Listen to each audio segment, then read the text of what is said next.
louco, bicho! Está no ar mais um EBDcast. Não é o Domingão do Faustão, mas é o nosso EBDcast, o nosso episódio diário de palavra Bíblia e estudo da palavra de Deus. Sejam todos bem-vindos. Eu já quero desejar a graça, a paz, o favor e a misericórdia de Deus sobre as nossas vidas. Eu sou o irmão Felipe e nós estamos aqui para mais um episódio desse trimestre, aprendendo sobre os ataques que o inimigo tem feito à sua igreja. E nós aqui estamos prontos, armados com a palavra de Deus, prontos para dar tiros. Tá ok? Sejam todos bem-vindos, aumente o som, compartilhe, vamos juntos! É isso aí, irmão Felipe, mais uma vez estamos aqui para mais uma aula do EBDcast, a Escola Bíblica em podcast. Olha que da hora, olha que legal, olha que bênção, né? Eu sou o presbítero Guilherme, quero cumprimentar a todos com a paz do Senhor, desde já, que o Espírito Santo possa mesmo estar agindo sobre a sua vida, sobre a sua casa, abrindo o seu entendimento para tudo aquilo que nós vamos estar discutindo, falando e ensinando e aprendendo nesse dia de hoje. Nós que estamos na lição bíblica, né, da Escola Bíblica Dominical, seguindo a nossa revista da CPAD, a Casa Publicadora das Assembleias de Deus, e nessa lição que retrata o terceiro trimestre, né, essa lição ela vem falar sobre os ataques contra a Igreja de Cristo, a sutileza de Satanás nesses dias que antecedem a volta de Jesus Cristo, né? Quais são os ataques? Está tendo ataque no meio da igreja? A igreja sofre ataque por parte do diabo, né? O diabo realmente, Satanás é sutil nesses dias, né, que antecedem a volta de Cristo? Como que é? Né? Então estamos aí na lição de número 2, né? Que vai falar sobre a sutileza da banalização da graça, lição que tem por data 30 de julho de 2022. Corrigindo aqui, 10 de julho. Sejam todos bem-vindos, vamos lá. Só quero aqui parabenizar, deixar gravado aqui o pastor que trouxe esse estudo desse trimestre. O pastor e teólogo José Gonçalves, ele está de parabéns, louvado seja Deus. Esse é o novo currículo que pedimos para Deus para vir na CPAD. Lembrando que esse ano começou o novo currículo da CPAD no Brasil, começou com a sua reformulação dos estudos. Não quero aqui desmerecer os outros, porque os outros semestres também foram bons.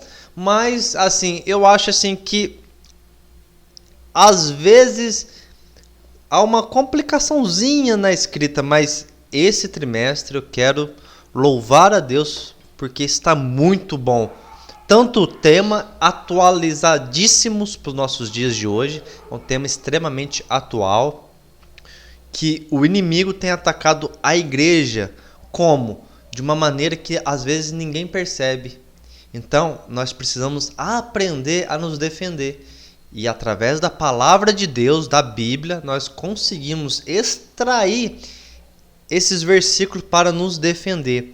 E o pastor José Gonçalves escreveu muito bem. Por isso que nós temos que louvar a Deus, agradecer e deixar registrado, porque nas outras aulas eu sei que eu critiquei bastante alguns temas, algumas aulas que estavam de difícil compreensão, mas essa aqui está excelente. E sem mais delongas, porque o café já está na mesa, a Bíblia eu acho que já está aberta no celular, porque nós estamos aqui, as bolachinhas, os livros. E vamos de texto áureo, Texto áureo nosso, esse aqui é conhecidíssimo da igreja. Efésios, carta do apóstolo Paulo à igreja de Éfeso, capítulo 2, versículo 8. Porque pela graça sois salvos por meio da fé, e isso não vem de vós, é dom de Deus. Efésios, capítulo 2, versículo 8. E a nossa verdade prática, onde a nossa aula vai se estacar, acho que é isso a palavra, estacar, tá lá. A graça de Deus não é barata. Olha que interessante, mas não é de graça, Guilherme? Vamos aprender. A graça de Deus não é barata. Ela requer arrependimento, novo comportamento, ou seja, nova vida em Cristo. É isso que nós vamos aprender pela graça. Essa aula, o pastor José Gonçalves, ele nos trouxe um começo, um meio e um fim. Começo como? Nós vamos aprender aqui. O que é graça? A graça é divina? Ela é humana? Ela veio através de nós? Ela é por nós? Como que é essa graça? E nós vamos aprender hoje. Então nós já vamos entrar aqui no nosso primeiro tópico. Nosso primeiro tópico, lembrando que ele tem uma maneira também bem legal também de dividir suas aulas. São 4 tópicos e 2 subtópicos por tópico. Então fica bem dividido, ficou bem resumido, ficou bem legal para aprender. O nosso primeiro tópico é compreendendo a graça. Nós vamos ver aqui que o primeiro subtópico vai falar sobre a graça divina.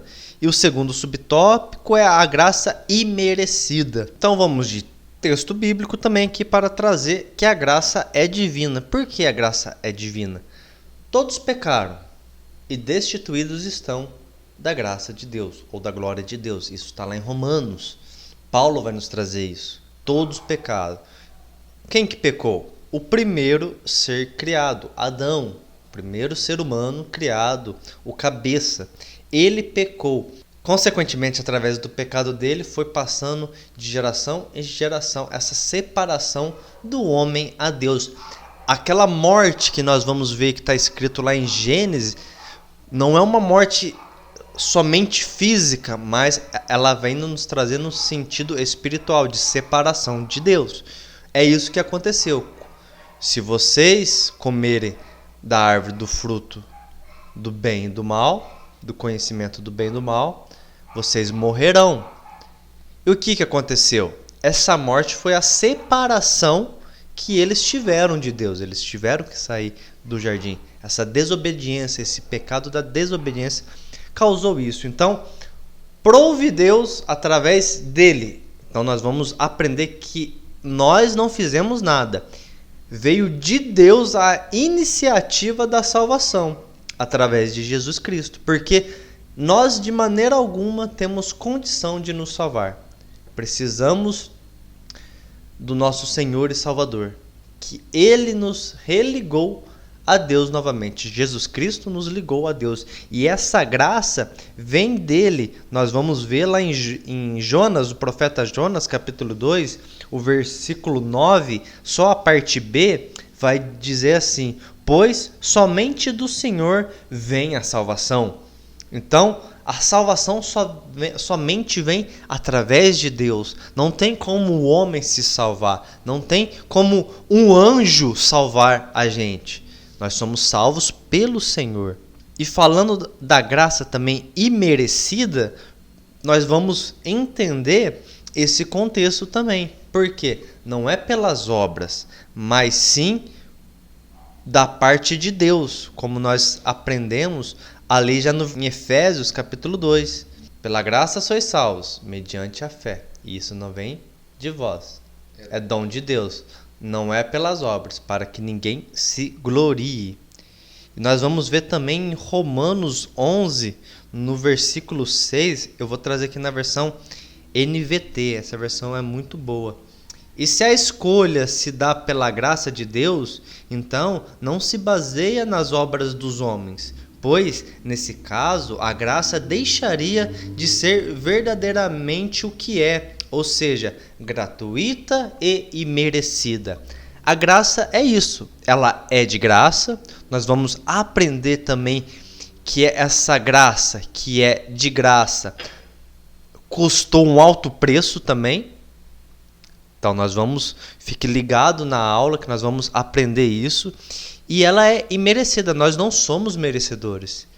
Se eu não me engano, acho que é o C.S. Lewis fala isso, se eu não me engano. Se tem algo que merecíamos, era o inferno. Todo ser humano merecia isso. Mas prove a Deus, através de Jesus Cristo, a salvação, que é pela graça. Pelo sacrifício de Cristo na cruz, nos religou novamente a Deus. Então, nós vamos ver nesse Primeiro aspecto, compreendendo a graça. A graça vem de Deus. Deus é o ser divino, o Deus Todo-Poderoso, o Criador dessa graça. Essa graça emana através de Deus, mas exatamente através do sacrifício de Jesus na cruz do Calvário. Essa graça foi derramada sobre nós. Quando o sangue de Cristo tocou nessa terra, a graça dele começou a agir. E é o Espírito Santo também que vai nos convencer, porque nós vamos aprender aqui. Será que essa graça é irresistível? Será que nós podemos falar não para ela? Ou nós devemos aceitar essa graça? Então, a graça vem de Deus. Ele é o Criador dessa graça que foi derramada por nós. Esse é o nosso primeiro tópico. E eu acho que eu nem deixei o irmão Guilherme falar. Que vergonha. Eu realmente comecei como Fausto Silva, estou seguindo como ele, sem deixar as pessoas falarem. Perdoa, irmão, mas vamos dar continuidade aqui. Primeiro tópico, a graça, compreendendo a graça. Então, compreendemos ela, que ela veio de Deus. Vamos para o nosso segundo tópico. Nós vamos aprender sobre a graça no conceito bíblico. Mas antes de falar da graça no conceito bíblico, olha quem chegou aqui. Olha só. Que a graça e a paz do nosso Senhor estejam com todos. Desculpa o atraso, mas o irmão Lucas acabou de chegar. E vamos no tópico 2, com a apresentação do irmão Lucas. Nós vamos falar um pouco dessa graça no contexto bíblico. Ele também tem 2 subtópicos, bem interessante. A necessidade da graça, que é o tópico 1, e o tópico 2, a extensão da graça. Lucão, você já chegou hoje. Essa aqui eu já tinha que preparar para você. É uma pergunta assim, não sei como que Deus vai te usar, mas é legal. A graça no contexto bíblico. Por que precisamos / necessitamos da graça de Deus? Ô Fê, vamos lá. Por que a gente necessitamos, por que nós necessitamos tanto da graça de Deus? Quando Deus cria o homem, ele cria Adão ali para um relacionamento com ele. Deus ele dá a Adão o livre-arbítrio, dá a ele a capacidade de escolha, uma coisa que os anjos não têm, uma coisa que os animais não têm. Os animais não têm consciência. Os anjos têm consciência, mas os anjos não têm escolha. O homem tem a escolha. Isso Deus dá ao homem a capacidade de escolher. É por isso que Deus coloca no jardim do Éden, junto com o homem, a árvore da vida e a árvore do conhecimento do bem e do mal. Mas por que ele faz isso? Deus ele não coloca o homem junto com um fruto que seria o fruto proibido como uma forma de coagir o homem a cair no erro. Eu já vi muita gente falar assim, poxa, mas se era proibido, por que Deus colocou ali então? É para que o homem comesse mesmo, para que o homem caísse? Não, Deus sabia, né, pois ele é onisciente, ele sabe de todas as coisas, que o homem teria a possibilidade de cair, mas ainda assim Deus deu ao homem a capacidade de escolher. O homem pode escolher entre se manter firme, se manter reto diante de Deus, ou o homem pode escolher não viver uma vida reta diante de Deus. Essa era a grande escolha do homem naquele momento. Porém, o homem, como sendo falho, fraco e pecador, ele escolhe pela sua própria liberdade, vamos assim dizer, né? Ele acredita que aquela escolha que ele está fazendo é uma escolha livre, de liberdade. Eu vou deixar de ter um compromisso com Deus, pois eu vou conhecer, saber o que é bem e o que é mal, o que é certo e o que é errado. Porém, ao fazer isso, o homem se rebela contra Deus. O homem vira suas costas para Deus. E nesse virar de costas para Deus, na busca pelo seu próprio anseio, pelo seu próprio desejo, o homem entra num estado de pecado eterno. Porém, veja bem, naquele momento, Adão e Eva, Não se contavam os dias, os meses, os anos deles. Não se sabe a idade que eles tinham. Então, podemos imaginar que o Jardim do Éden, por ter a presença de Deus, a gente acredita que aquele lugar a morte não chegava. Porque a morte é uma consequência do pecado. Né? A morte é o salário do pecado. Então, se não havia pecado ainda, não havia a morte ainda. Então, o que Deus faz? Ele cria a esfera do tempo, uma coisa que é perceptível apenas para nós. Nós estamos vivendo baseados no tempo. Deus existe fora do tempo. Deus é atemporal. É uma das características de Deus. Ele é atemporal. E por ele ser atemporal, ele não pode ser submetido por coisas que nós somos submetidos. É por isso que Cristo precisou vir morrer por nós. Porque ele precisou entrar na esfera do tempo para vencer o pecado, para vencer a morte, para que nele nós tenhamos a possibilidade de retornar ao estado original de criatura perfeita de Deus. Somente através de Cristo. É por isso que nós necessitamos da graça. E a graça, ela vem através do sacrifício de Cristo. A graça, nós, como seres humanos, nós já nascemos corrompidos pelo pecado. Aí a gente fala, mas uma criança é inocente, não tem pecado, de fato, ainda. Mas a partir do momento que ela tem consciência das suas atitudes, você vai ver que a criança ela vai sempre tender pela maldade. A criança ela vai buscar mentir para se safar de alguma bronca.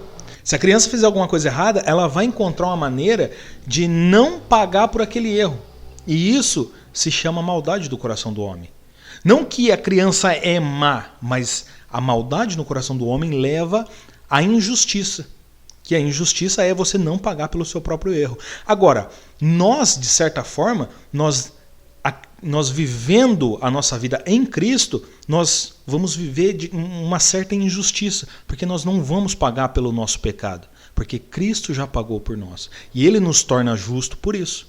Então, essa é a grande necessidade da graça. É de nos tornarmos justos em Cristo e de nós termos a possibilidade de retornarmos ao estado original de homem perfeito, criatura de Deus, para um relacionamento direto com Deus. Então, a graça que é tão necessária na nossa vida nos dá essa possibilidade de, ainda homens pecadores, ter um relacionamento com Deus.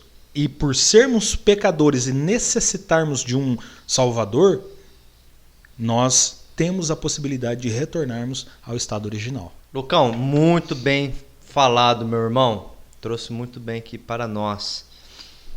Agora nós vamos trazer aqui, Guilherme. Vou trazer para você. Essa aqui é para bater na mesa. Não nessa, porque essa é de vidro, não pode. Brincadeira. Mas essa aqui eu sei que é um assunto que você gosta. A graça é para todos? Bom, vamos lá. O que nós temos que entender é assim, ó, a graça é para todos, tá? Vamos falar que ela é universal. Mas como que ela é para todos?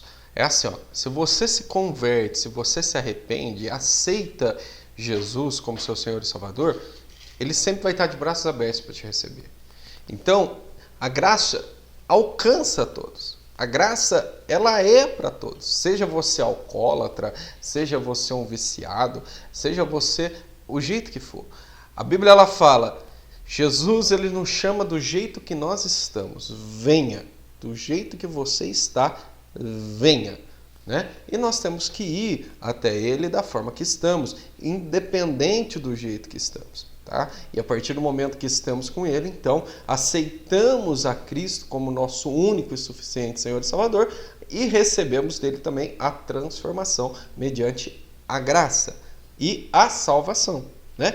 Então, ela é para todos. Ela é universal, mas ela não é universalista.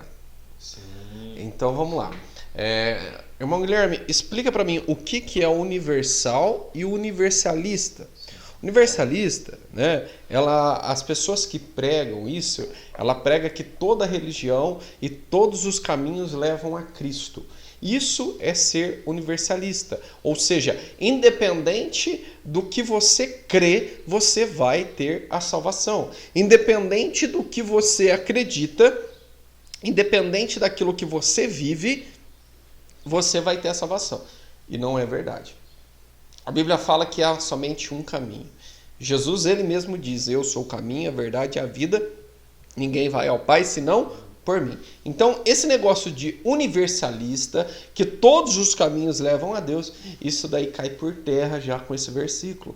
Porque a única maneira de você chegar até Deus, a única maneira de você chegar a receber a salvação, a graça de Deus, o dom gratuito de Deus, é mediante a fé em Jesus Cristo. A própria Bíblia fala lá em Efésios, o Fê já disse isso no começo, né? A salvação é mediante a fé em Cristo. Não é por obras para que ninguém se glorie nelas, né? Mas é mediante o quê? A fé em Cristo. Então, Fê, a graça ela é universal. Ela é para todos, mas todos que creem em Cristo. Não é universalista? Não. Por quê? Porque nem todos os caminhos levam à salvação. A única maneira de recebermos a graça de Cristo é através de Jesus. Aí você fala assim, mas Guilherme, por que a única maneira de receber a graça é através de Jesus? Porque Jesus pagou o preço para nós. A graça, como o Fê disse no começo, ela teve um preço, né? Ela custou algo. O que ela custou? Mas ela não é de graça? A graça não é de graça? Não, não é. Por quê? Porque ela custou um preço. Qual o preço? O preço de cruz. Jesus derramou o seu sangue na cruz para nos dar a salvação mediante a graça. A graça, favor imerecido, como já foi dito aqui. Por quê? Porque nós não merecemos isso. Nós somos pecador. Nós temos o pecado. O Lucas acabou de falar do primeiro Adão, né? Lucas falou, eles estavam no jardim, eles estavam ali andando com Deus na viração do dia, né? E ali não havia morte, até que aconteceu a desobediência e o pecado, porque a Bíblia fala que quando eles ainda estavam escondidos de Deus, e Deus chama por ele, fala, Adão, Adão, e Adão vira para Deus e fala, né, que ele está escondido, porque foi descoberta a sua nudez. O que Deus faz? Aí, Lucas, como você disse, acontece a primeira morte.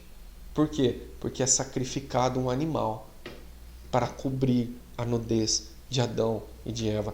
A primeira morte se instala ainda dentro do jardim, ainda ali no momento que eles estão naquela presença com Deus, para que eles possam ser cobertos. Ou seja, a primeira morte acontece após o pecado. Aí começa a morte por causa da consequência do pecado.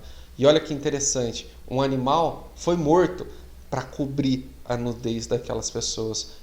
Cristo morreu para cobrir o pecado da nossa vida. Então, a única maneira de chegar a Deus, Fê, se assim eu respondo a sua pergunta, é mediante Cristo, é mediante fé em Jesus. E você que me ouve, você que nos ouve, melhor dito, não caia na conversa de que qualquer caminho leva a Deus, porque não leva. Não caia na conversa que, independente do que você faz, você já está salvo, porque você foi predestinado à salvação. Não caia nessa conversa. Isso é balela.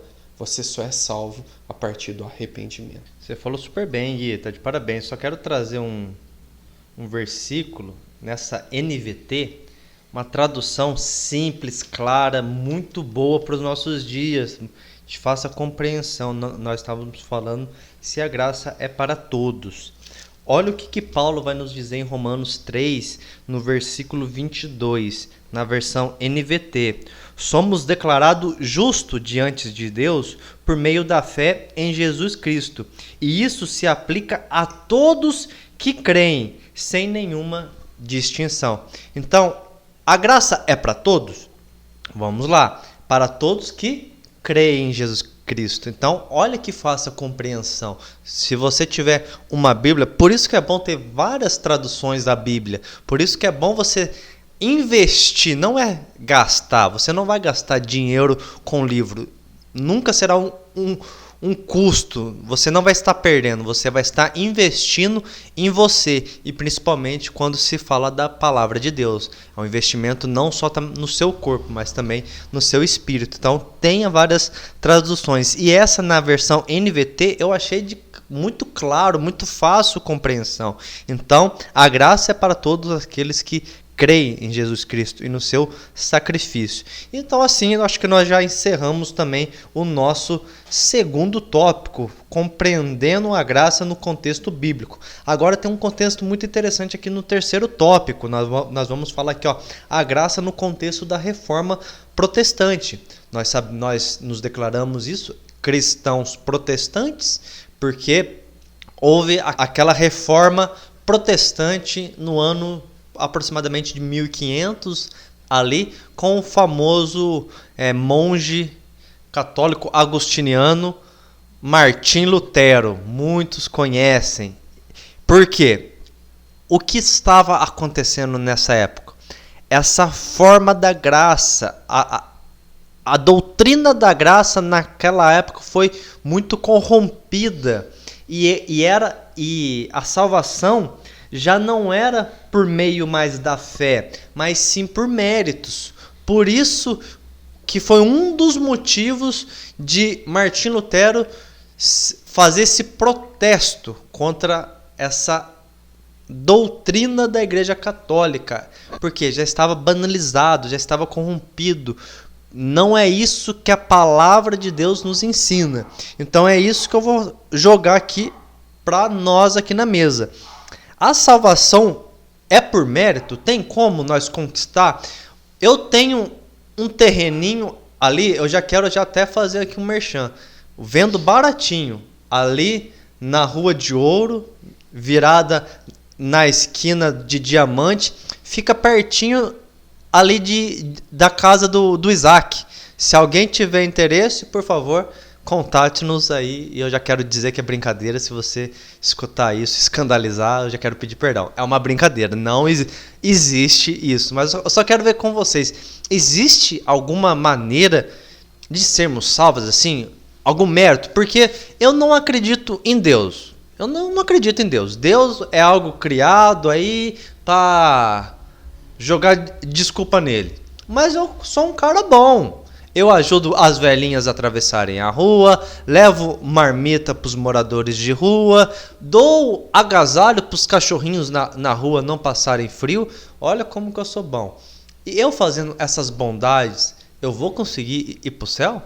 A graça me alcançou com isso? Ô Fê, nessa questão, nesse quesito, eu lembro de um jargão, vamos assim dizer, né, de um bordão que existe a respeito da graça, que é assim, ó. A graça é de graça, mas não foi de graça. A graça é de graça, mas ela não foi de graça. Essa graça que nos é de graça, ela custou o sangue de Cristo. Ela custou a vida do nosso Senhor. Por isso que não tem como nós fazermos algo para merecer. Porque ela é uma graça imerecida. Nós não merecemos. Se nós formos olhar mesmo, o que nós merecemos é a condenação eterna no fogo do inferno. Essa é a verdade. Mas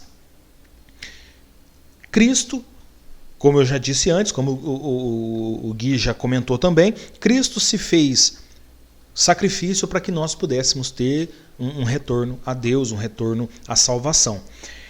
Nesse quesito o contexto da graça na reforma, eu acho que é interessante, talvez, depois lá para outubro, que é o mês que a gente comemora, né, a Reforma Protestante, talvez a gente fazer aí alguns episódios extras e convidar alguém, né, que saiba o que está falando, para falar um pouco sobre a Reforma.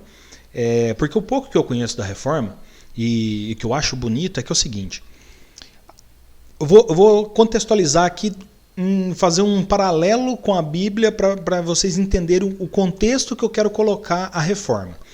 A Bíblia, nós vemos em 2 trimestres atrás que a Bíblia ela foi escrita por vários homens em diferentes tempos, que não se conheciam, mas a ideia é a mesma, né? E ela se juntou para ser o nosso livro, nosso guia de fé, nosso manual de vida. A Reforma Protestante, ela aconteceu parecidamente. Porque a gente sempre fala quando a gente fala de Reforma Protestante, a gente sempre lembra de Martinho Lutero. Mas Martinho Lutero não foi o primeiro. O primeiro foi Ulrich Zwinglio. Em 1515, por aí, volta de 1515, Zwinglio começou na Suíça a reforma. Ele começou ali pregando contra as práticas da igreja. Em 1517 é quando Martinho Lutero prega as 95 teses. Então, você vê que duas pessoas que não se conheciam, mas eles tinham o mesmo pensamento, eles tinham a mesma ideia. Ou seja, eles estavam sendo usados pelo Espírito Santo para trazer à igreja a sua originalidade. Porque uma das coisas, das muitas coisas erradas que a igreja estava pregando naquele momento, eram as indulgências. Então você chegava em um lugar ali, tinha ali um sacerdote, um padre, chame como você quiser, e ele te vendia, olha, me dê tudo que você tem aí, eu te dou um terreno no céu, você já garantiu o seu espaço no céu e tudo mais. Mas por que a igreja estava fazendo isso? Porque a igreja estava perdendo o seu espaço, o seu poder. A igreja ganhou muito poder ao se aliar com o Estado. Isso lá no ano de 300 e comecinho dos anos 300, quando Constantino foi o primeiro imperador que não perseguiu a igreja. Ele deu apoio à igreja. Constantino trouxe a igreja para ser como que a religião oficial do império. E aí então a igreja ganhou ali um espaço muito grande, porque ela se aliou ao poder político da época. E depois disso daí, foram praticamente 1.200 anos nessa prática. Quando eles começaram a perder força, começaram a perder poder, eles começaram a enganar o povo. Como já não tinha mais como dominar terrenamente, então vamos dominar eles espiritualmente, na vida após a morte. E assim, dessa forma, eles levavam engano. E como a igreja tinha se aliado ao Império Romano, a Bíblia tinha sido traduzida para o latim, a Vulgata, né? Aquela que era a Septuaginta, que foi o Antigo Testamento, foi traduzido para do hebraico para o grego. Eles pegaram aquela tradução, juntaram com os escritos dos apóstolos do Novo Testamento e fizeram a Vulgata, toda em latim. E aí, por conta disso, somente quem tinha poder, quem tinha conhecimento, tinha a capacidade de ler latim, que era a língua oficial do governo. E então, o pessoal da igreja, no caso, naquele momento a igreja católica, eles dominavam as pessoas nisso daí, levavam as pessoas através do engano, iam enganando as pessoas, e então o Espírito Santo toca na vida de alguns homens, esses homens enxergam esse erro e começam a lutar contra esses erros, até o ponto em que eles pagam com suas próprias vidas por conta dessa luta. Mas a luta deles era uma luta direcionada pelo Espírito Santo, e é por isso que nós estamos aqui. Não porque Martinho Lutero fez, não porque Zwinglio fez, Calvino, tantos outros homens fizeram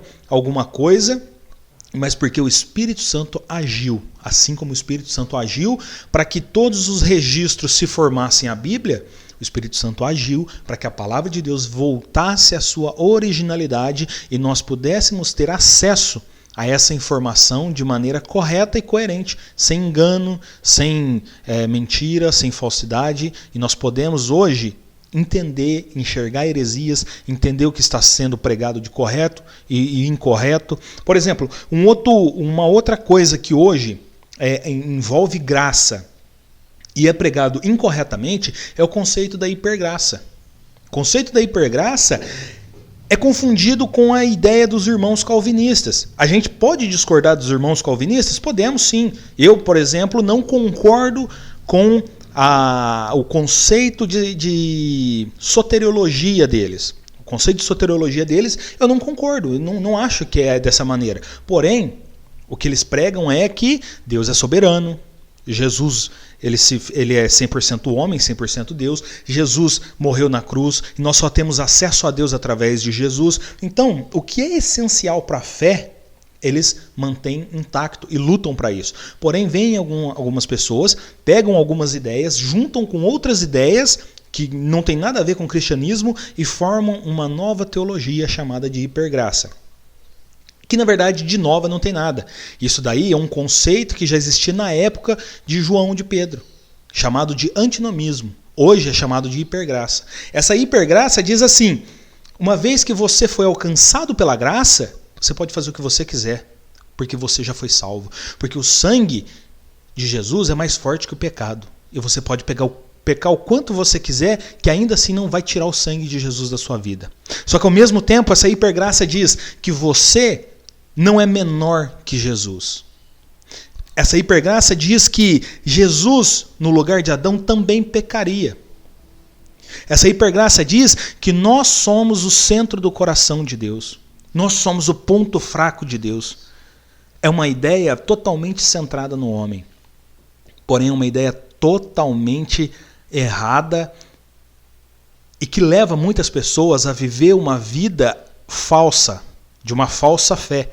Uma vida que não professa uma fé verdadeira. E então começam a repercutir e reproduzir essa ideia, essa mentira, e quando chegarem diante do justo juiz, vão ver que, sim, Deus é soberano sobre todas as coisas. Não, nós nunca faremos e nós nunca chegaremos ao ponto de sermos iguais a Cristo. Nós temos que lutar para ser parecidos com Cristo. Nós temos que ser imitadores. Imitador não é igual. Imitador é uma pessoa que tenta fazer igual. É isso. O imitador de Cristo, ele tenta fazer, mas ele nunca vai ser igual. Você pega um produto original e pega um produto em imitação, pode até parecer, mas não é igual. Não adianta. E da mesma forma é a nossa fé. Nós somos imitadores de Cristo. Paulo diz: sede meus imitadores como eu sou imitador de Cristo. Ou seja, nós nunca chegaremos a ser igual a Cristo. Nós nunca chegaremos ao ponto de morrermos, entregarmos a nossa vida e a nossa morte ser objeto de salvação para milhões e milhões e milhões de pessoas por toda a eternidade. Nós nunca chegaremos ao ponto de fazer o que Cristo falou que ele faria e fez. E quando eu for levantado da terra, atrairei todos a mim. Se nós formos levantados da terra, nós não iremos atrair todos. Nós não iremos atrair nada. Porque nós não geramos vida. Nós geramos pecado, lamento e morte. Cristo é quem gera a vida. E a graça de Cristo nos traz isso. Então a graça no contexto da reforma é isso. Os irmãos foram usados pelo Espírito Santo para trazer de volta a verdadeira importância da graça. De que nós não fazemos nada e nós não temos poder algum para merecer a nossa salvação. Tudo que nós temos que fazer é nos rendermos aos pés de Cristo. Nos entregarmos a Ele e Ele ser o nosso único e suficiente Salvador. E então vivermos para Ele, para assim morrermos com Ele. Só então ressuscitaremos com Ele. Lucão, super bem demais essa parte que você falou. Nós não seremos Cristo, nós seremos seus seguidores, seus imitadores, mas ser Cristo ou maior que Ele realmente está errado. Lembrando que até os irmãos calvinistas, vejo muito presbiteriano, eles combatem esses calvinistas radicais que pregam essa hipergraça. Então, temos os nossos irmãos calvinistas, presbiterianos, batistas e alguns outros que seguem essa linha do calvinismo. Um grande teólogo extremamente importante para a reforma foi João Calvino, e eles também combatem esse calvinismo radical. Já viu o Vitor Fontana falando isso também, e o Vitor Fontana, ele é calvinista e ele também combate esse calvinismo radical, que é prejudicial demais para o reino de Deus.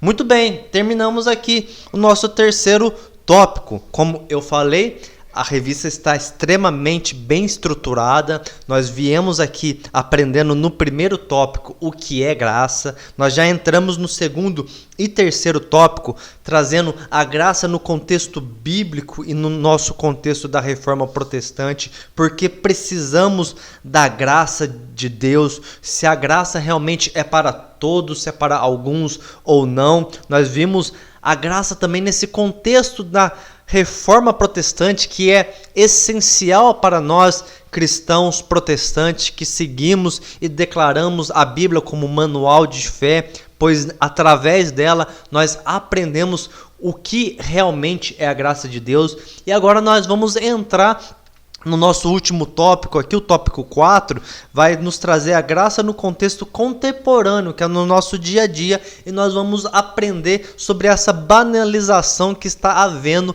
no nosso dia a dia, a sutileza que o inimigo tem feito. Uma das maneiras, o Lucas acabou de dizer, que essa famosa hipergraça que tem se pregado tanto, e tem muitos, mas muitos mesmo, irmãos, vamos falar assim, vamos respeitar, vamos profetizar, são irmãos, estamos profetizando. Tem muitos irmãos que pregam aí, falando dessa hipergraça, usando o nome de Cristo e ensinando dessa maneira. Extremamente famosos, com milhões de seguidores. Se eu não me engano, acho que sua pregação, seu sermão, ou na verdade palestra, né, vamos dizer assim, para não falar que a pregação é uma palestra, acho que é um dos vídeos mais assistidos que tem no YouTube, se eu não me engano. Então nós vamos aprender essa sutileza que o inimigo tem trazido, essa deturpação, transformando realmente a graça, barateando ela, fazendo ela custar quase nada, falando que nós também somos parecidos com Cristo. E vamos lá, a graça no contexto contemporâneo, ela vem também aqui com 2 subtópicos. Ela vem aqui com o seu primeiro tópico, a graça barateada, e o segundo aqui, o valor da graça. Olha que importante tema que nós temos aqui. E nós já vamos aqui com o nosso presbítero Guilherme. A graça barateada nos tempos modernos. Gui, uma pergunta que a gente tem combatido, escutado muito, acho que uns 2 anos atrás, 3 anos, acho que antes da pandemia, nossa cidade aqui passou por isso. Estou em Cristo, então eu posso fazer tudo o que eu quiser porque fui alcançado pela graça? É assim que funciona? Já que eu fui alcançado por essa graça de Cristo, então eu posso continuar na minha maneira de ser, viver do jeito que eu tô, posso fazer o que eu quiser? Porque a graça é isso, me dá essa liberdade de fazer o que eu quiser, Gui. Uma vez salvo, salvo para sempre, é isso? Vou respirar fundo, vou meditar no que eu vou falar, porque não existe isso. Não existe. Nós estamos aprendendo, e agora aqui eu começo a minha explicação, em cima do quê? A sutileza de Satanás no ataque à igreja, certo? O diabo ele vem tentando, de uma forma sutil, atacar a igreja. E como que essas formas de Satanás? Introduzindo no meio da igreja, né, pequenas coisas que tentam passar desapercebido. E uma das coisas que ele tenta fazer é o quê? Desfocar Cristo do centro da igreja. Como foi dito na última aula. Cristo é o cabeça da igreja. E o diabo tenta tirar isso. E uma das maneiras de tirar isso é tirando, ou melhor, é desacreditando a graça. Por quê? Porque Paulo fala que por preço nós fomos comprados. Qual que era esse preço que Paulo fala que nós fomos comprados? O preço de sangue. Então nós fomos comprados com o sangue de Cristo. Não é isso? Então, quando Paulo fala que nós fomos comprados, nos traz a ideia assim, ó, tudo já foi pago. E hoje, quando Paulo fala, já não vivo mais eu, mas Cristo vive em mim, ele está querendo dizer o quê? Já não pertenço mais a mim. Eu pertenço agora a Cristo. Como este livro que está em minha mão, por exemplo. Quem comprou esse livro? Felipe. Antes do Felipe comprar esse livro pertencia a uma editora. A partir do momento que o Felipe comprou esse livro não é mais da editora, ele é agora do Felipe, certo? Então, a editora não pode chegar aqui e falar, olha, Felipe, este livro é meu. Não pode mais, por quê? Você pagou o preço, ele é seu. Da mesma forma, é a nossa vida. Jesus já pagou o preço. Ele se entregou naquela cruz por nós. Agora, nós não somos mais deste mundo, agora nós pertencemos a Ele. Certo? Até aqui vocês estão entendendo? Então nós pertencemos a Ele. Como que nós pertencemos a Ele? Por causa da graça. A salvação vem dele, mediante a graça. Mas, irmão Guilherme, não estou entendendo. O que você quer dizer com a pergunta do Filipe, se uma vez salvo, salvo para sempre? Porque é assim, meu irmão. Jesus pagou o preço pela sua vida. Hoje, você não anda mais pelos seus caminhos. Hoje, você anda pelos caminhos de Cristo. Assim deveria ser. Mas quando eu saio do caminho de Cristo e quero andar sozinho, quando eu saio do caminho de Cristo e quero andar pelas minhas próprias pernas, o que acontece? É a mesma coisa de eu entrar aqui dentro desta casa e, usando o exemplo do livro, pegar esse livro, que não é meu, é do Felipe, que ele comprou, e levar embora. Ou seja, eu estou roubando o livro para mim. É isso que o diabo tenta fazer com as pessoas. Ele tenta jogar setas, dardos na sua cabeça para que você saia da presença de Deus, para que você saia da casa da onde você foi comprado e ande nas mãos dele para onde ele quer te levar. E um fácil entendimento, para mim não complicar mais a minha resposta, o que eu quero dizer para você é o seguinte, meu irmão. Essa teoria de que uma vez salvo, salvo para sempre, nada mais é do que o diabo tentando roubar você da presença de Deus. Nada mais é do que o diabo tentando desfocar você da presença do Senhor. Então, isso não existe uma vez salvo, salvo para sempre. Por quê? Você tem base para isso? Você consegue me mostrar isso? Consigo, vamos lá. A Bíblia fala que nós custamos o preço de cruz de Cristo. Só que a Bíblia vem e fala também que toda vez que nós pecamos é como se levássemos a Cristo novamente à cruz. Ou seja, é como se toda vez crucificássemos Ele. É como se todas as vezes remetemos Ele novamente a pagar o preço pela nossa vida. Mas isso porque nós nos arrependemos. A Bíblia ela vem e ela fala também o seguinte, como foi dito aqui no começo, o salário do pecado é a morte. Se eu peco saindo da presença de Deus, eu recebo o que de Deus? A morte, certo?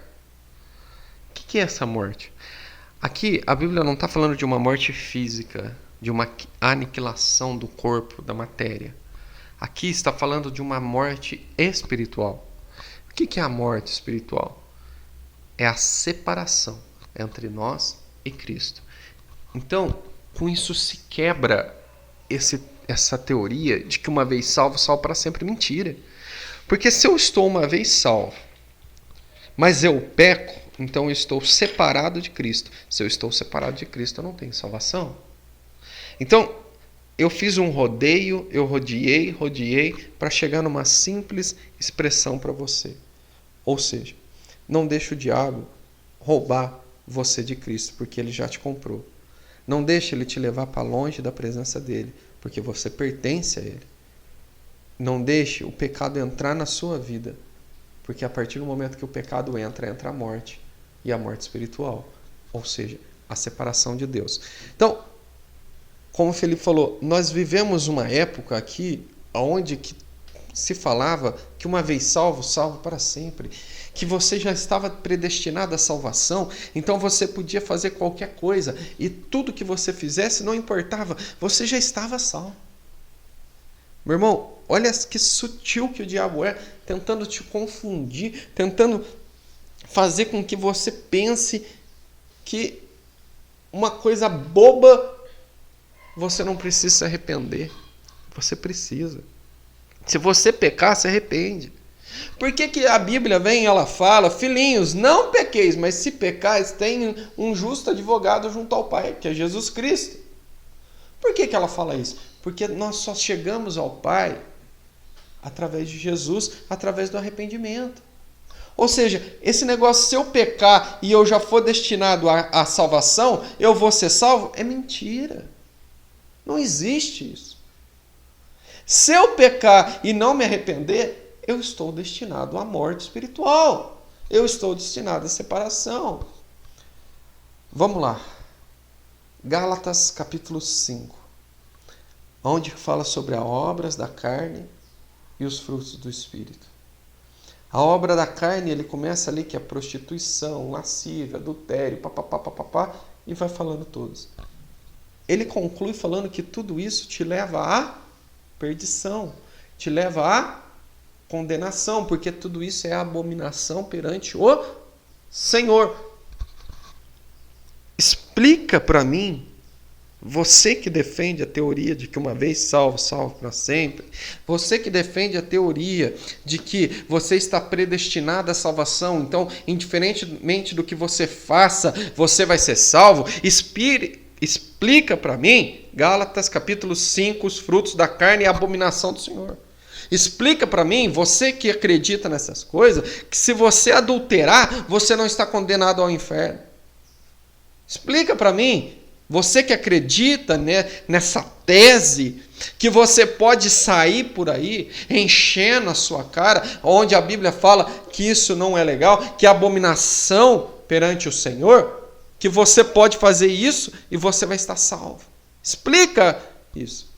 Porque as pessoas que defendem isso, elas rasgam esses versículos da Bíblia. Elas tiram fora. Então está errado. Então isso, Felipe, não existe. Isso, Felipe, não está certo. Mas o diabo tenta colocar isso na mente do crente para tirá-lo da presença do Senhor. É a maneira que ele acha de entrar e nos roubar da presença do Senhor. Meu irmão, você foi comprado por um sangue. E esse sangue é muito precioso. Não deixa o diabo te roubar. Não deixa o diabo tirar você da presença de Cristo. Mas o sangue de Cristo é mais poderoso do que o pecado. Lucas falou isso agora há pouco. Que algumas igrejas defendem isso, né? É verdade. O sangue de Cristo, ele é mais forte do que o pecado. A Bíblia ela fala mais do que isso. Ela fala que aquele que está em nós é maior do que o que está no mundo.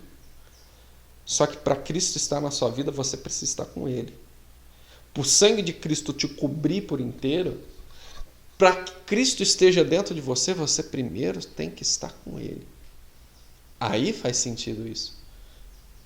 Agora, se eu estou numa vida de mentira, se eu estou numa vida de pecado, a Bíblia fala de uma separação. Então Cristo não está na tua vida. Porque a Bíblia fala também que luz e trevas não se misturam.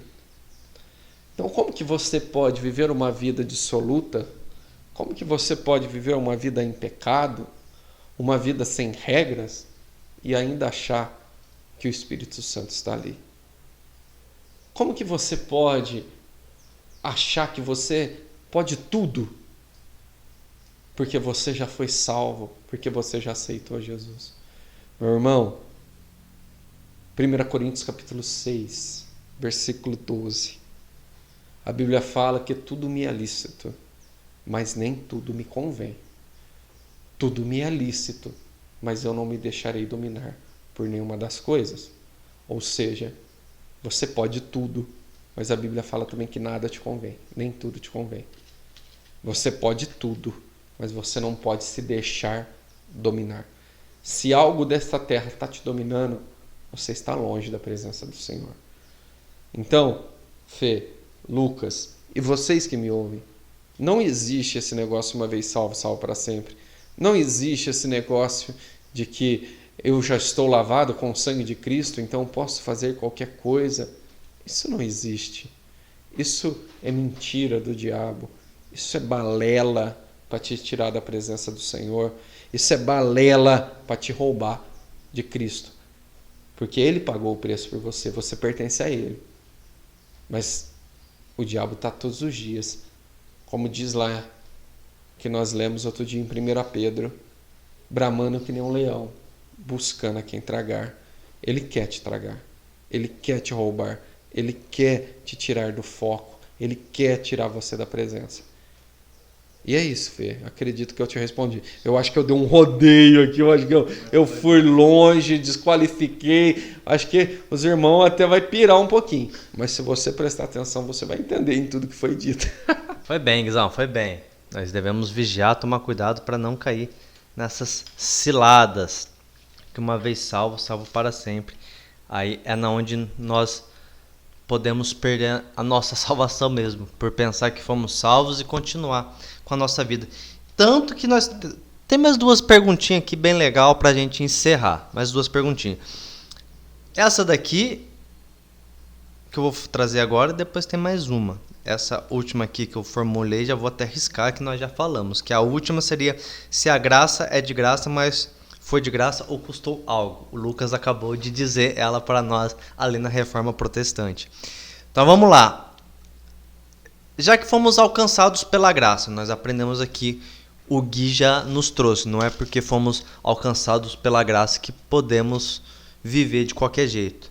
Mas qual o sinal para sabermos se fomos alcançados por essa graça, Lucas? Tem algum sinal? Tem uma luz? Na nossa cabeça tem aquele... Como é que chama? Aquela luz do teto? Sky Windows? Não é Sky Windows lá. Para as festas lá, como é que chama? Para fazer festa? Skylight. Quem nunca viu passando na pista aquela luz? Parece o Batman, mas não é. É a luz chamando para as festas. Quando nos convertemos, é isso que sai da nossa cabeça quando a graça está em nós? Qual o sinal para sabermos se realmente estamos na graça ou não? Se é que existe esse sinal. Os únicos dois que mostraram a graça através do rosto resplandecente foi Jesus e Moisés, né? Fora eles, mais ninguém esteve diante de Deus e voltou com seu rosto reluzente e tudo mais. Mas tem sim, tem algumas coisas que a gente pode pontuar, e essas coisas elas são observadas por quem é muito íntimo e por nós mesmos. E eu começo dizendo que é a nossa mudança de vida, a nossa mudança de pensamento, porque Romanos 12, no capítulo 12, versículo 2, diz: não vos conformeis com esse mundo, mas transformai pela renovação da vossa mente. Então essa renovação de mente é um dos primeiros pontos significativos que demonstram ou que denotam, ou então, melhor ainda dizendo, que denunciam que uma pessoa ela foi alcançada pela graça de Deus. Porque nós falamos aqui várias vezes já a respeito de pecado e consequência, a morte, né? E a graça de Deus através de Jesus Cristo nessa ideia, nesse contexto. E se uma vez que Cristo nos alcança, sua graça nos alcança, e o Espírito Santo começa a trabalhar em nós, então a nossa vida já não compete mais com o pecado. Nós já não conseguimos mais viver em pecado. Nós já vamos ter força para lutar contra o pecado. Então, aquilo que a gente fazia, se a gente roubava, a gente não rouba mais. Se a gente mentia, não mente mais, né? Antes, nós vamos mudar a nossa maneira de agir e retribuir. Então, vamos assim dizer, o amor pelas pessoas muda porque você quer fazer algo para ajudar as pessoas. E não é esse sentimento de ser uma pessoa boa, de fazer o bem, não. É de realmente querer mudar a vida das pessoas. É de realmente querer fazer algo significativo para a vida das pessoas. É de realmente querer que as pessoas sintam o que você está sentindo, vivam o que você está vivendo, esse relacionamento com Jesus, que no começo ele é forte, que no começo ele é maravilhoso, e nós oramos, e nós jejuamos, e nós vamos à igreja, e tem culto cedo a gente vai, tem culto à tarde a gente vai, à noite a gente vai também, tem evento na igreja a gente está lá, tem congresso a gente está lá, Chamaram para participar do grupo de louvor? Tô lá. Chamaram para varrer a calçada da igreja? Tô lá. Chamaram para varrer o telhado da igreja? Tô lá também. Você está fazendo tudo. E você quer estar ali, você quer estar todo o tempo na igreja, você quer estar todo o tempo com os irmãos, na comunhão, na comunidade, você quer estar todo o tempo falando de Jesus, do amor de Jesus, você quer estar em todo o tempo meditando na palavra de Deus. Esses são os primeiros sinais de que a graça nos alcançou. Mas a graça nos alcançou e nós precisamos nos alimentar espiritualmente para que essa graça continue, para crescer no conhecimento.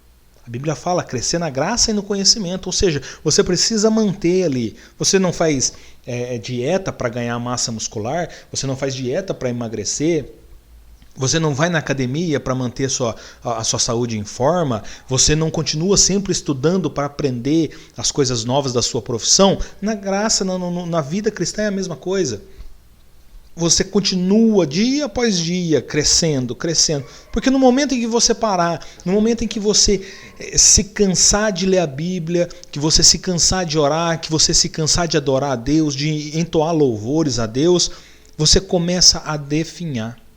E aí você começa a perder a graça. Em tudo isso, eu estive meditando nos últimos dias a respeito de tudo isso e eu cheguei a uma conclusão de que nós, e isso não é uma verdade absoluta, é uma conclusão que o Espírito Santo me trouxe. Ele trouxe para mim, mas eu quero compartilhar com vocês. No começo, nós temos essa necessidade de Deus, essa vontade de Deus. E essa vontade ela não é só para a gente, é como o salmista Davi dizia, que eu acho que é Salmos 42, que ele fala que ele se lembra com alegria do tempo, ou melhor, ele se lembra do tempo que com alegria ele conduzia multidões à casa de Deus. Ou seja, no começo nós temos alegria em levar as pessoas a Deus. Só que o tempo vai passando, as lutas vão chegando e nós vamos nos cansando. E se a gente, já logo no começo, iniciar uma vida de relacionamento com Cristo e manter essa vida de relacionamento e fazer uma amizade verdadeira com Deus, de se distanciar do pecado, se abster das maldades, se abster das práticas erradas, e nós mantivermos uma vida de luta em manter uma unidade com Cristo, um relacionamento direto com Deus, nós vamos chegar no momento das nossas dificuldades, porque nós vamos ter dificuldades. Evangelho não é moleza, evangelho não é fácil. Evangelho é difícil, sim, uma vida reta diante de Deus é difícil. E vai chegar um momento que nós vamos enfrentar dificuldades. Se nós estivermos nesse tempo de dificuldade, mas com um depósito com Deus bem grande, vamos assim dizer, não é um depósito em dinheiro, não é um depósito em bens, é um depósito de oração, de jejum, de relacionamento.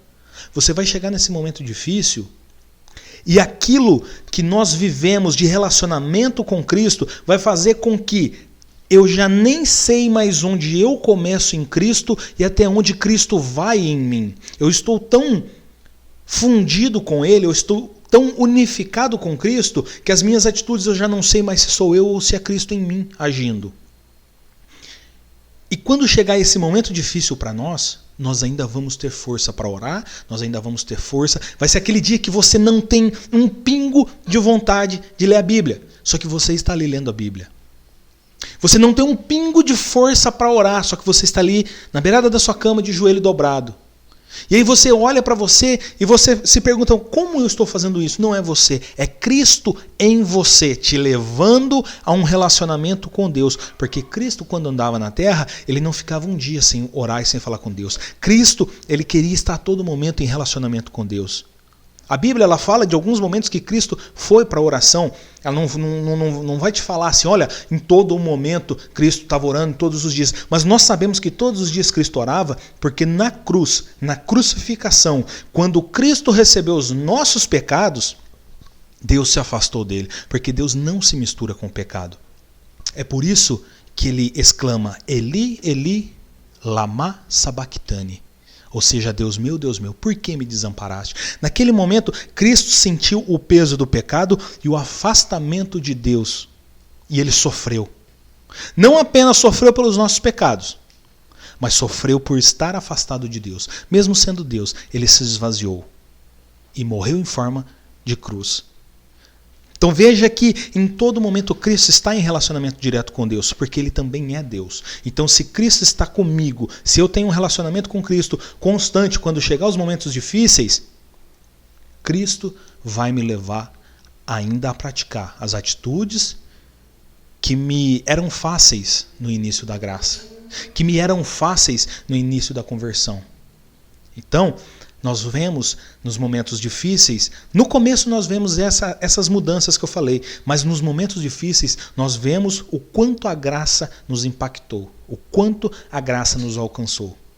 De alguma forma, em todo tempo, nós seremos lembrados de que nós precisamos de um relacionamento direto com Deus. Só que se nós formos, nos momentos que nós tivermos dificuldades, nós começarmos a negligenciar esse relacionamento com Deus, vai chegar um momento que já não haverá mais tanta profundidade no meu relacionamento com Deus.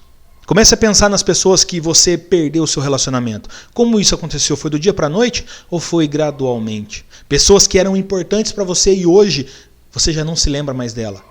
Por quê? Foi gradualmente. Você foi se esquecendo, você foi deixando, até chegar um ponto em que vocês se tornaram apenas conhecidos.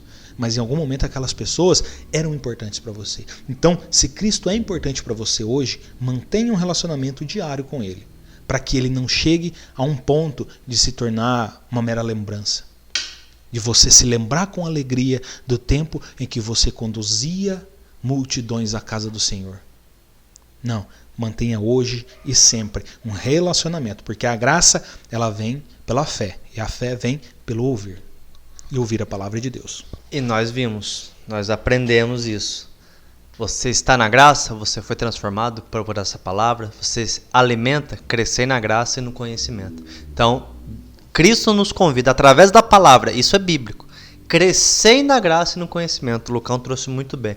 E a última pergunta que eu vou encerrar aqui é sobre Deus escolheu alguns para a graça e outros para a desgraça, como alguns pregam. Como que falaremos isso? Um versículo apenas, João 3,16. Porque Deus amou o mundo de tal maneira que deu seu Filho unigênito, ou seu único Filho, para todo aquele que nele crê, não pereça, mas tenha vida eterna. Deus deu seu único Filho para todo aquele que nele crê.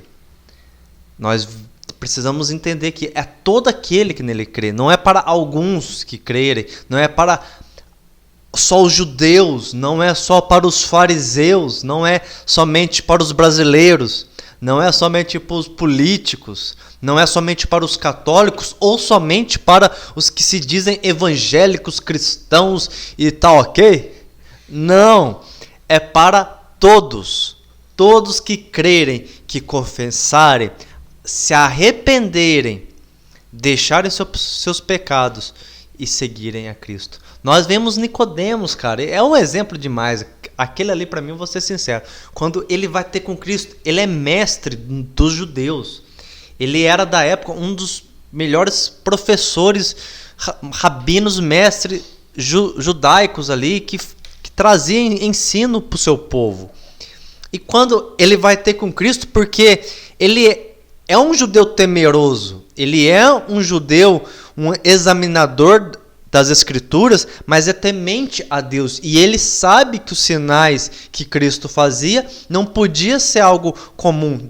Vinha de alguém que realmente era de Deus. E ele sabe que Jesus era o Messias. E quando ele vai ter com ele, vai conversar com ele, Cristo, Jesus vai indagar ele, falou, necessário é nascer de novo, Nicodemos. E ele fala, mas como que eu vou voltar para o ventre da minha mãe? E Jesus vai falar, pô, Nicodemos, você está me tirando? Você é mestre e não sabe que é preciso ser mudado, renascer? É esse que é o nascimento da graça, é mudar de vida. É aquela metanoia, você mudar seus pensamentos. Mesmo você sendo, entre aspas, religioso, mas você tem que se transformar. Você tem que se entregar para Cristo. Então, essa transformação tem que ocorrer em nós. Nós precisamos deixar Cristo fazer essa mudança para entrar na graça, ser transformado, não somente por fora, porque é fácil ter uma roupa de cristão, vamos dizer assim, ou de crente, aparência de crente, mas por dentro está totalmente longe. Às vezes julgamos muitas coisas, é isso, é aquilo, mas e dentro de nós, onde Cristo realmente conhece? Então, Deus não separou alguns para a desgraça e alguns para a graça. Muito pelo contrário, a porta está aberta para todos. Mas todos querem seguir esse caminho? Porque o caminho é estreito. O caminho é estreito. Falamos isso, essas aulas passadas, que o caminho é estreito. Mas é o caminho que vai nos conduzir para o céu. E Cristo, muito bem falado, a graça é para todos, porque eis que estou à porta e bato. Aquele que ouvir e abrir, eu entrarei em sua casa, cearei com ele e ele comigo. Isso está escrito lá em Apocalipse 3. Olha que interessante, como que é para todos? É para aquele que aceitar, é para aquele que abrir o coração. Então não é que Deus escolheu alguns. Na verdade, Cristo, o sacrifício de Cristo foi para todos. Todo ser humano que já pisou nessa terra e que irá pisar nessa terra. O sacrifício da cruz é para todos. A graça é para todos, mas não é para tudo. A graça não é para tudo. Então, nós precisamos abrir o nosso coração, deixar Cristo entrar. Se você está aí vivendo uma vida, sabe Deus lá como? Deus te convida hoje. Deus está batendo na sua porta hoje. Você está ouvindo esse podcast. Não foi por um acaso, mas o Espírito Santo te conduziu e você está aqui ouvindo. Não sei como deve estar a sua vida, mas é a oportunidade de você abrir o seu coração e deixar Cristo entrar, arrumar a casa. Abra o teu coração, deixa Cristo arrumar o que está dentro do seu coração, botar em ordem. Deixa Ele cuidar de você, Ele quer cuidar. Mas você pode pensar, mas eu já pratiquei tantas coisas erradas. Aquele que confessa os seus pecados e os deixa, alcança misericórdia. Provérbios. Está na Bíblia isso. Se você confessar os seus pecados hoje a Jesus Cristo, você não precisa procurar um pastor, procurar um padre, procurar um guia espírita. Você precisa confessar o seu pecado para quem? Para Cristo. Chega no teu quarto, fecha a porta do seu quarto. Além de dobrar o seu joelho, dobra o seu coração. Fala com Cristo. Abre o seu coração, confessa os seus pecados. Confessa que Ele não vai te desamparar, porque Ele mesmo fala: aquele que vier até mim, de maneira alguma lançarei fora. Então, na hora que você chegar no seu quarto, Cristo não vai te lançar fora. Cristo não vai rir da sua cara. Cristo não vai fazer chacota. Ele vai te abraçar. Você vai pedir ajuda para Ele. Ele vai te ajudar. Ele vai perdoar os teus pecados. Vai te limpar. Vai entrar na sua vida. Convida Cristo para entrar na sua vida. Peça ajuda para Ele. Você vai começar a viver pela graça. E vai todo dia buscando um pouquinho de cada vez. Um pouquinho de cada vez. Você não precisa ler a Bíblia toda num dia. Você precisa apenas ler ela todo dia. Um versículo que você lê por dia já está ótimo. Começa assim. E você vai ver que Cristo não escolheu alguns para a graça. E o que o diabo falou, que você foi escolhido para a desgraça, é mentira. Você não foi escolhido para a desgraça. Você foi escolhido pela graça. Porque o sangue de Jesus Cristo foi derramado na cruz por você. E eu quero dizer que assim nós encerramos esse podcast. E vou falar, Gui, o Lucão acabou de ir, que ele precisou ir. E que podcast, cara. Que assunto maravilhoso esse sobre a graça. Obrigado, Deus. Eu quero já deixar aqui meu agradecimento a Deus. Obrigado a você que está aqui conosco, ouvindo até agora. Louvado seja Deus. Obrigado mesmo por você estar ouvindo. quero já dizer mais uma vez, a mesa está aqui, venha participar conosco. Se você não quiser falar, não tem importância. Vem sentar aqui conosco, vem tomar um café, vem comer uma bolacha, vem dar risada conosco, vem falar um versículo, não sei, mas venha estar conosco, você é o nosso convidado. Se você for de longe, sinta-se abraçado aí por nós através das nossas orações, desse podcast. Mande uma pergunta, um alô. Fica tranquilo, só quero dizer que você está convidado a estar conosco. E sem mais delongas, Deus abençoe a sua vida. Tenha uma semana de graça, de paz e de vitória. Já vou passar para o Guilherme fazer o encerramento. E louvado seja Deus mais uma vez. Muito bem, meus irmãos, minhas irmãs, você aí na sua casa que está nos ouvindo aí por esse podcast, né? Não sei por onde você está nos ouvindo, pelo YouTube, pelo Instagram, pelo Facebook, pela plataforma aí de áudio. Eu só quero dizer uma coisa para você: Deus vai encontrar a sua vida, Deus vai agir sobre você. Então, meu irmão, minha irmã, em tudo que foi falado aqui, o diabo está tentando tirar da cabeça das pessoas que elas são merecedoras da graça.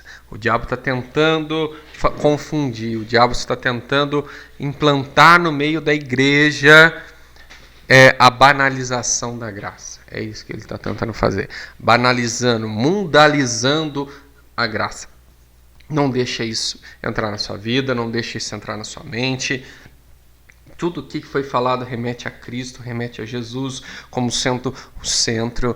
Tudo o que nós falamos, que o Lucas, o Felipe falou aqui, se você pegar desde o começo, você vai ouvir, vai falar: Cristo pagou o preço. Cristo morreu na cruz, porque pelo sangue. E assim foi toda essa aula falando sobre a crucificação, falando sobre o pagar o preço, falando sobre que foi pelo sangue. E eu concluo essa aula dizendo: entrega o seu caminho a Jesus. Entrega a sua vida a Cristo.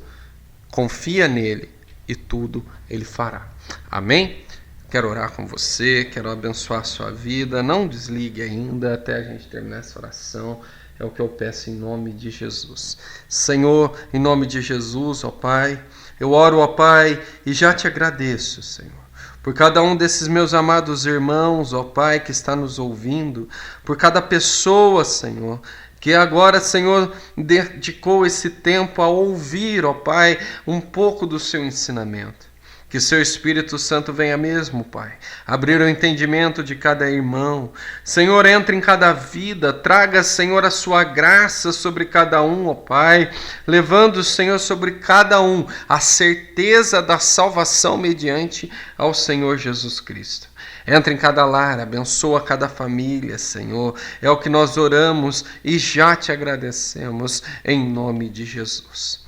Que a graça e a paz de nosso Senhor e Salvador Jesus Cristo e o grande amor de Deus e as doces consolações do Espírito Santo do Senhor seja com cada um dos meus amados irmãos e irmãs, com cada lar, com cada família e com toda a Madre Igreja. E junto nós aqui digamos: Amém!